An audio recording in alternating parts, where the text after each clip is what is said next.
Good evening, students. In today's lecture, we will study about the genetic material. ठीक है, genetic material क्या है और इसके क्या characteristics हैं. Last lecture में हमने functions of DNA कर लिया था. So today we will study about the genetic material and the characteristics of the genetic material. ठीक है. ये तो आपको पता है कि जेनेटिक मटेरियल क्या होता है. ठीक है, जेनेटिक मटेरियल जो है वो ऐसा पूरा जेनेटिक कॉम्पोजिशन है बॉडी का. ठीक है, बॉडी में ओवरऑल जितना भी जीनोम है, जीनोटाइप्स, फिनोटाइप्स, ठीक है, हर एक सेल में न्यूक्लियस है और न्यूक्लियस में क्रोमोसोम्स हैं. क्रोमोसोम्स में क्या है कि जीन्स हैं and genes are the segments of the DNA. So genetic material चाहे डीएनए के शेप में हो चाहे आरएनए के शेप में हो, but genetic material act as a heredity material. ठीक है, इनहेरिटेंस जो है वो जेनेटिक मटेरियल से ही आती है. अभी तक हमारे जितना भी सराउंडिंग में जितनी भी एवोल्यूशन हुई है इन्वायरमेंट में, ठीक है, एवोल्यूशन जितनी भी हुई है, सो एवोल्यूशन का कारण क्या था? Time to time gradual changes आते गए, जेनेटिक कॉम्पोजिशन में चेंजेस आते गए. इतनी सारी वैरायटीज़ हमें देखने को मिली हैं कि that we can't even count them. Near about 87 million species are present in this world, but near about 1.7 or 1.8 species have been discovered. तो इतने से ज़्यादा स्पीशीज़ तो हमें पता भी नहीं है.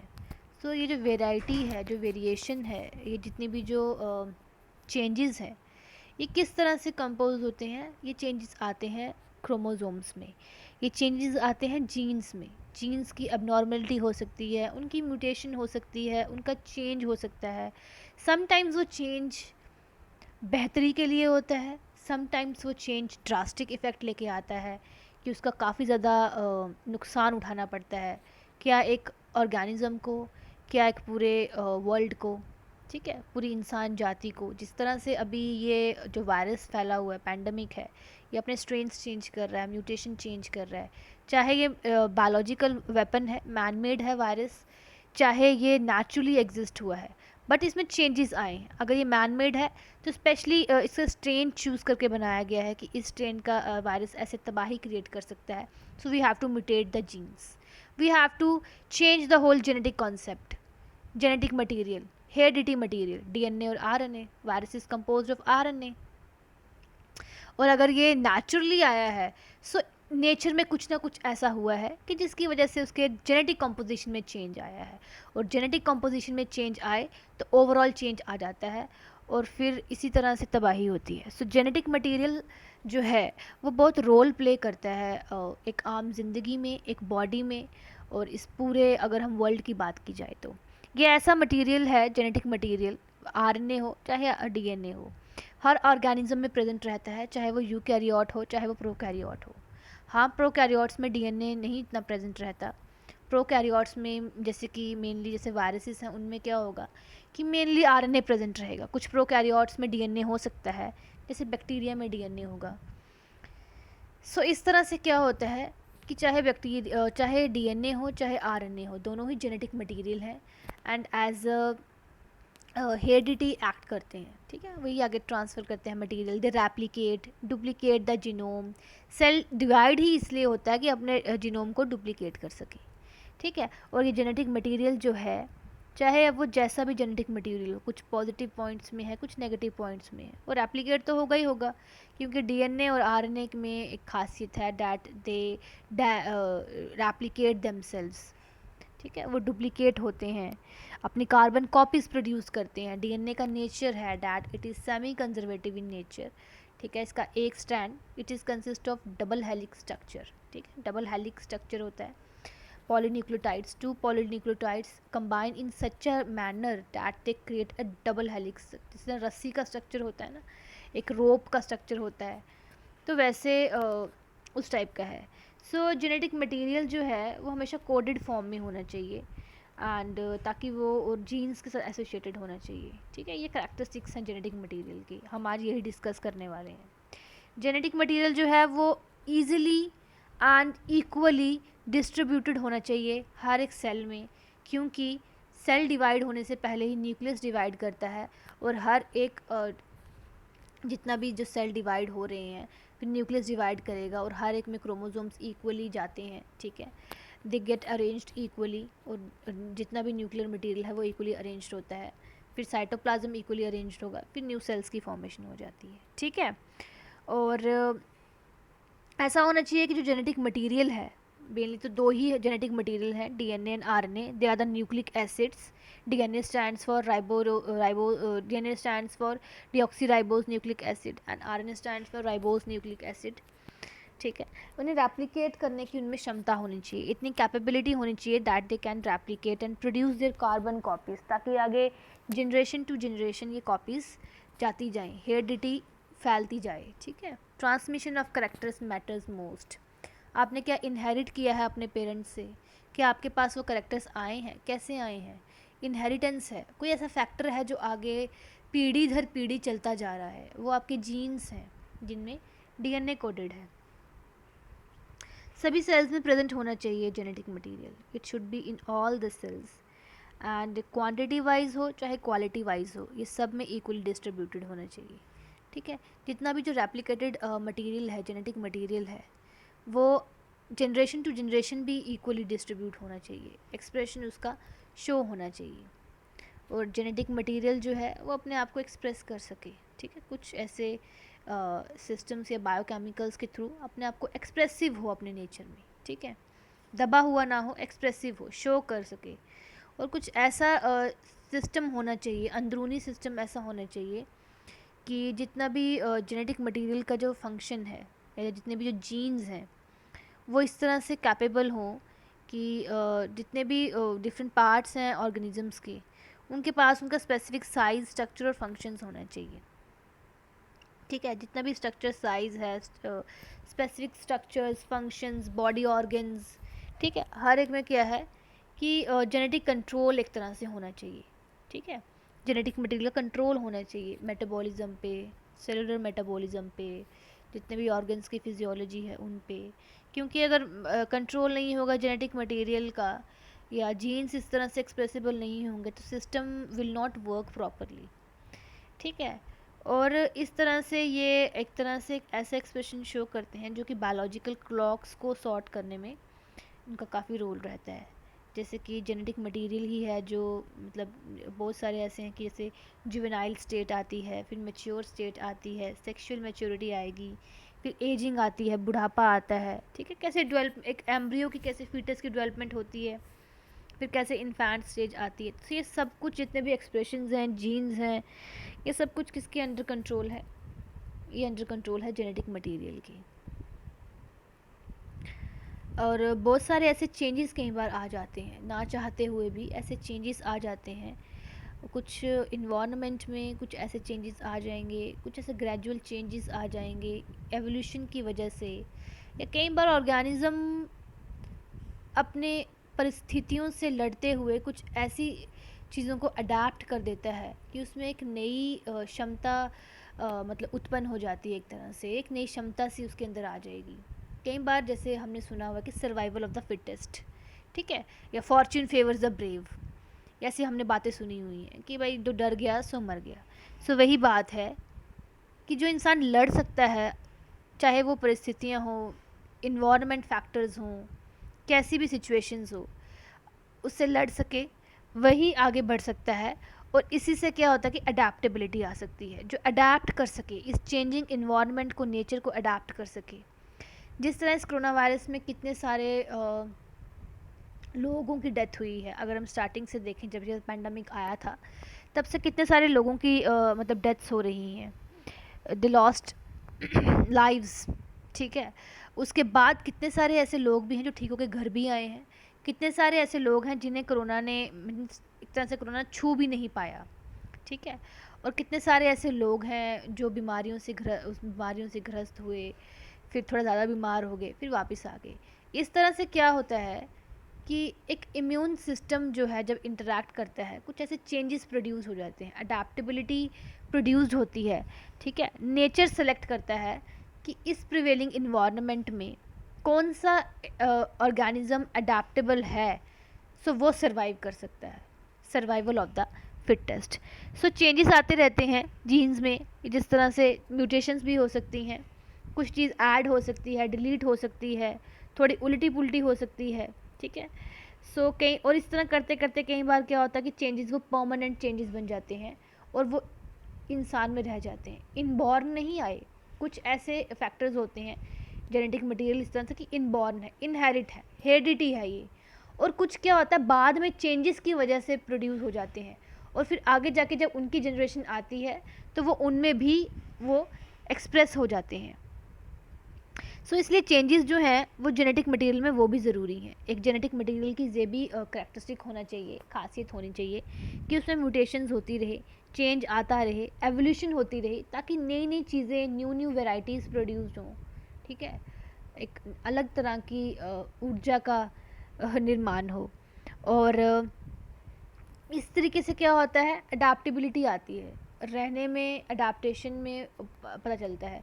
जिस तरह से एक्वेटिक एनिमल्स से टेरेस्ट्रियल और एम्फीबियंस का एवोल्यूशन हुआ है कि एक्वेटिक ऐसे एनिमल्स थे जो बिल्कुल पानी में रह सकते थे, पानी के बाहर मर जाएंगे।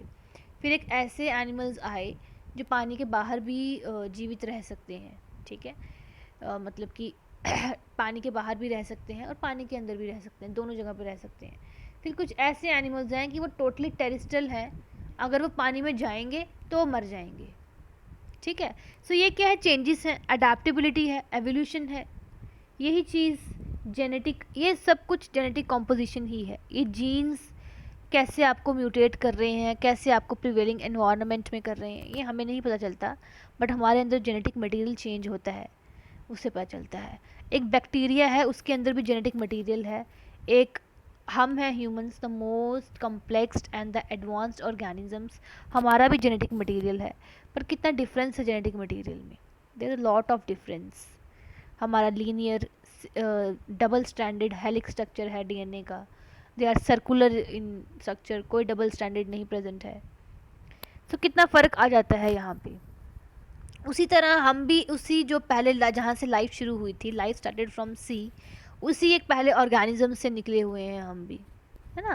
वो जो मास ऑफ कॉजरवेट्स एसोसिएट हो गया था और मेटाबॉलिक रिएक्शंस हुई थी और एक सेल जो बना था नियर अबाउट, अगर अर्थ 4.5 बिलियन ईयर्स अगो है तो उसके कुछ 3.4 बिलियन ईयर्स अगो बाद जब लाइफ शुरू हुई थी सी से।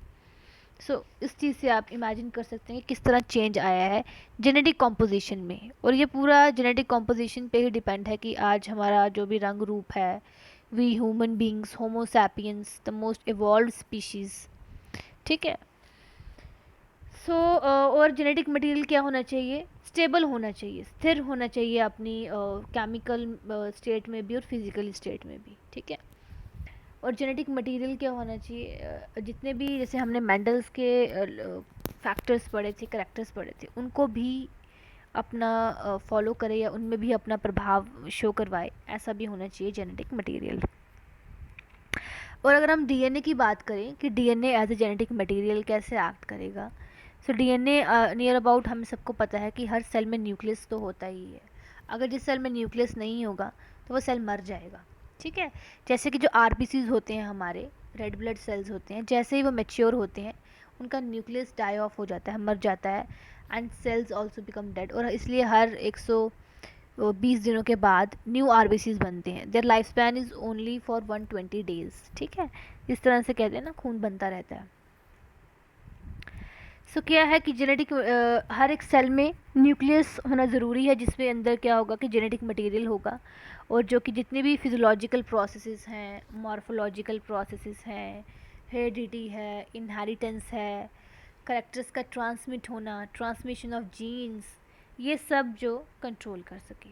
ठीक है, डीएनए ऑलमोस्ट सभी न्यूक्लियस में प्रेजेंट है, जितने भी यूकैरियोट्स हैं, और कुछ प्रोकैरियोट्स जैसे कि बैक्टीरियल सेल में भी डीएनए ही होता है।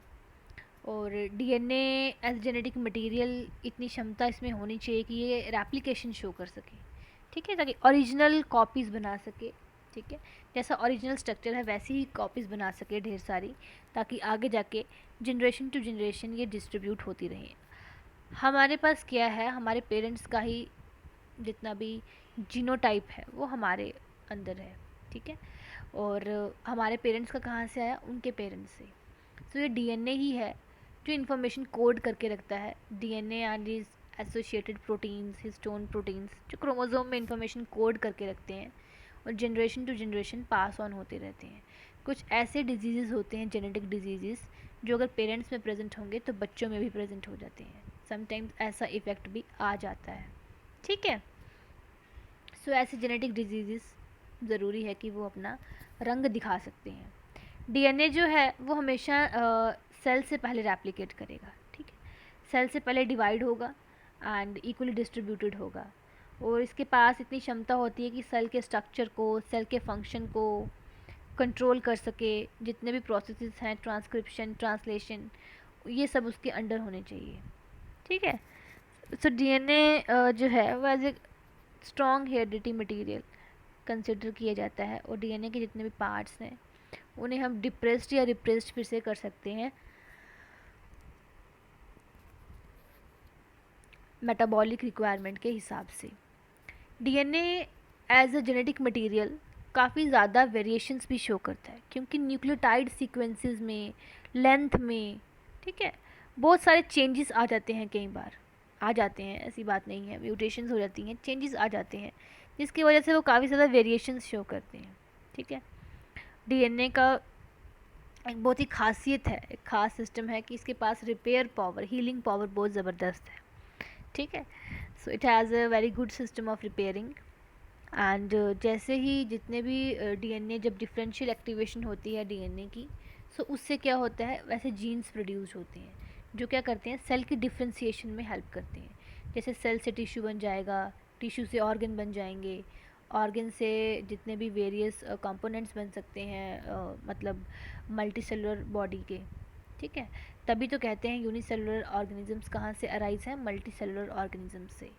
तभी जो पहला यूनिसेलुलर ऑर्गेनिज्म था उसके जेनेटिक कंपोजिशन में चेंज आता गया, डीएनए की डिफ्रेंसिएशन होती गई, उससे क्या हुआ, आज हम मल्टी सेलुलर ऑर्गेनिजम्स प्रेजेंट हैं, ठीक है। सो और डीएनए में क्या है, डीएनए जितने भी केमिकल जो चेंज आ रहा है, ठीक है, या कोई डीएनए के लीनियर स्ट्रक्चर में कोई चेंज आ रहा है, किसी कोई रीअरेंजमेंट है किसी न्यूक्लियोटाइड की, किसी सीक्वेंस की, क्योंकि DNA long chains of nucleotides है, उसमें बहुत सारे सीक्वेंसेस हैं, ठीक है। कोई रीअरेंजमेंट हो गई है, किसी चीज़ की एडिशन हो गई है, किसी चीज़ की डिलीशन हो गई है, ठीक है, तो उससे क्या होगा, म्यूटेशंस प्रोड्यूस हो जाएंगी, और म्यूटेशंस जो होंगी अगर इस सेल में प्रोड्यूस्ड हैं तो आगे जो उससे सेल्स निकलेंगे, जनरेशन्स प्रोड्यूस होंगे, उनमें भी म्यूटेशंस जाती रहेंगी। और इस तरीके से क्या होगा कि कोई बार यूज़फुल ऐसी वेरिएशंस होती हैं, यूज़फुल म्यूटेशंस होती हैं जो ज़रूरी होती हैं, और वो इस तरह से आगे ट्रांसमिशन में हेल्प करती हैं, ट्रांसमिट हो जाती हैं। सो आगे जितनी भी जनरेशन प्रोड्यूस होती है उसमें भी वो ऐसे वेरिएशंस आ जाती हैं, अडेप्टेबिलिटी आ जाएंगी, ठीक है, सेल का मेटाबॉलिज्म इंक्रीज़ हो जाएगा। सो इस तरह से क्या होता है कि जो जितने भी इंपॉर्टेंट कैरेक्टर्स हैं जो डिस्ट्रीब्यूट होने चाहिए थे वो डिस्ट्रीब्यूट हो जाते हैं। So DNA as a genetic material काफ़ी ज़्यादा मतलब कि it pays a lot role to the cell, ठीक है, काफ़ी ज़्यादा रोल है इसका। सो कभी अगर आपको एग्ज़ाम में इस तरह से आए कि मतलब राइट अबाउट जेनेटिक मटेरियल या कैरेक्टरिस्टिक्स बताओ या डीएनए के कैरेक्टरिस्टिक्स बताओ, तो आपको ऐसे पॉइंट्स लिख देने चाहिए। बाकी जीन्स का आपको पता ही है, ठीक है। जीन्स में क्या है कि जीन्स आर द फैक्टर्स, ठीक है ना। अब जनरेशन में करेक्टर्स ट्रांसफ़र तो हो रहे हैं, बट वो किस शेप में ट्रांसफ़र होंगे, ठीक है। सो कैसे ट्रांसफ़र होंगे, वो जीन्स के रूप में ट्रांसफ़र होंगे, जीन्स म्यूटेट होंगे, and genes are the segments of the DNA, ठीक है। सो ये जीन्स ही हैं, हम कहते हैं ना इस जीन, आँखों का ये कलर है, इसके लिए जीन रिस्पॉन्सिबल है, ठीक है। एक करेक्टर्स के लिए दो ट्रायड्स हैं, ठीक है। So genes always occur in pairs, chromosome always occur in pairs, ठीक है। सो जीन्स जो होंगे वो क्या करते हैं, वो फैक्टर्स हैं, ये वही फैक्टर्स हैं जो आगे जाके ट्रांसमिट होते हैं। जितना भी जीनोटाइप इकट्ठा होता है, ठीक है, तो कैसे इकट्ठा होगा, जितने भी जीन्स प्रेजेंट हैं, generation to generation genes pass on होते जा रहे हैं, तो वो कैसे होंगे, वो जीन्स की वजह से ही होंगे। सो मेंडल ने पहले इन्हें फैक्टर्स कहा था, बाद में इनका नाम जीन्स पड़ा था कि ये एक ऐसी क्षमता रखते हैं, ऐसे हेरिडिटी कैरेक्टर्स हैं जो, ये कोई प्रोसेस नहीं है, ये कैरेक्टर्स हैं, ये फैक्टर्स हैं जो ट्रांसमिशन में हेल्प करते हैं, ठीक है, एक्सप्रेशन में हेल्प करते हैं, they are very expressive. So genes के भी काफ़ी ज़्यादा फंक्शंस हैं, ऑलमोस्ट ये जीन्स ही तो है जिससे इनहेरिटेंस या हेरिडिटी प्रोसेस होता है। जीन्स, बहुत सारे जीन्स प्रोटीन्स को कोड करेंगे स्ट्रक्चर के लिए, फंक्शन के लिए, ठीक है, और वही आगे जाके क्या करते हैं, फिनोटाइप को कंट्रोल करते हैं, हमारी बॉडी का मेटाबॉलिज्म बनाएंगे। जीन्स जो है वो आरएनए के लिए भी कोड करते हैं, जो कि प्रोटीन सिंथेसिस में हेल्प करते हैं। जीन्स जो है वो रेगुलेट करते हैं ट्रांसक्रिप्शन को, ठीक है, ट्रांसक्रिप्शन प्रोसेस आपको पता ही होगा, जब डीएनए की टेम्पलेट में आरएनए की फॉर्मेशन होती है ताकि प्रोटीन्स बन सकें, एंड देन उसके बाद क्या होता है, जितना भी सेल्स में चाहिए होता है उस हिसाब से जीन्स रेगुलेट करते हैं। कई बार जीन्स रीशफल हो जाते हैं, ठीक है, जैसे कि सेक्सुअल रिप्रोडक्शन के टाइम पे ह्यूमंस के केस में रीशफल मीन्स जीन्स का इधर उधर हो जाना, अपनी पोजीशन से हटकर दूसरी पोजीशन में शफल हो जाना, जिससे क्या होता है कि एक तरह से वेरिएशन प्रोड्यूस हो जाती हैं, और समटाइम्स इसी से डिफरेंट डिफरेंट लिंकेजेस फॉर्म होती हैं, और वो क्यों फॉर्म होती हैं, क्रॉसिंग ओवर से, ठीक है, जब क्रोमोसोम्स क्या है क्रॉस ओवर करते हैं, जीन्स क्रॉस ओवर हो जाते हैं, लिंकेजेस फॉर्म होती हैं। तो और जीन्स का काफ़ी ज़्यादा योगदान रहता है रिप्रोडक्शन में, रेप्लिकेशन में, और जीन्स जो है वो म्यूटेशन लेके आते हैं, एक जीन ही तो म्यूटेट करता है। बेसिकली हमने पढ़ा था जब कल में कि PKU फिनाइल क्यूटोनूरिया एक ऐसा मेटाबॉलिक ऑटोजोमल खुद ही होने वाला मेटाबॉलिक डिजीज़ है जिसमें क्रोमोसोमल नंबर 12 का जो जीन है वो म्यूटेट कर जाता है, उसमें अबनॉर्मलिटी आ जाती है। सो ये जीन्स ही हैं, फिर वो बाद में डिपेंड करता है कि वो म्यूटेशन कैसी है, वो चेंज कैसा है, वेदर इट इज़ गुड और बैड, ठीक है। जीन्स अपने आप को रिपेयर भी कर सकते हैं अगर वो डैमेज हो जाएं, ताकि उनकी आइडेंटिटी सेव रहे, ठीक है। जीन्स काफ़ी ज़्यादा डिफ्रेंसिएशन कॉज करते हैं, ठीक है, सेल्स की डेवलपमेंट के लिए, और ताकि वो फंक्शनल रहें, अपना सिमिलर स्ट्रक्चर और फंक्शन को अटेन करके रहें। जीन्स को एक्चुअली एजिंग प्रोसेस के लिए भी कहा गया है कि कुछ ऐसे बुढ़ापे के जो ओल्ड एज जीन्स होते हैं, दे कॉज द एजिंग, वो बुढ़ापा लेके आते हैं, ठीक है। सो यही कुछ ऐसे फंक्शंस हैं जीन्स के रिलेटेड। सो आई होप आपको इस लेक्चर में समझ आ गई हो। आज के लिए इतना ही रखते हैं, नेक्स्ट हम थर्सडे से कंटिन्यू करेंगे। तब तक के लिए take care and God bless you all. Thank you.